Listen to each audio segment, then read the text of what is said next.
அனைவருக்கும் வணக்கம். தமிழ்ல கலிங்கம், துகில், உடுக்கை, அறுவை அப்படின்ற சொற்கள் எல்லாமே ஆடைய குறிக்கக்கூடியதா இருக்குது. ஆகஸ்ட் மாசம் 7ஆம் தேதி இன்னைக்கு தேசிய கைத்தறி தினம், நேஷனல் ஹேண்ட்லூம் டே. 1905வது வருஷம் கல்கத்தால டவுன்ஹால் அப்படின்ற இடத்துல வங்க பிரிவினையை எதிர்த்து சுதேசி இயக்கம் பிரகடனப்படுத்தப்பட்டுச்சுங்க.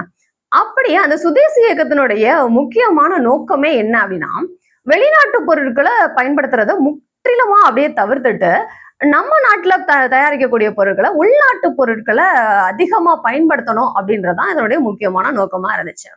அப்படி சுதேசி இயக்கத்தை நினைவுபடுத்தக்கூடிய வகையிலையும், கைத்தறி தொழிலாளர்களை ஊக்கப்படுத்தக்கூடிய வகையிலையும், அவங்கள ஊக்கப்படுத்தி அவங்கள போற்றக்கூடிய வகையிலையும், மரியாதை செலுத்தக்கூடிய வகையிலையும் இந்த சுதேசி இயக்கம் 2015ஆம் ஆண்டுல இருந்து கடைபிடிக்கப்படுது. அதோட இப்ப நம்ம அரசாங்கம் நிறைய சலுகைகளை அவங்களுக்கு வழங்குறாங்க. நிறைய சலுகைகள் அப்படின்றது மட்டும் இல்லாம நிதி உதவியும் அவங்களுக்கு கொடுத்து அவங்கள கௌரவப்படுத்துறாங்க. நம்ம நாட்டு பாரம்பரியமான கைத்தறி கலையை பாதுகாப்போம். நெசவாளர்களுடைய வாழ்க்கை தரத்தை மேம்படுத்துவோம். அனைவருக்கும் நன்றி.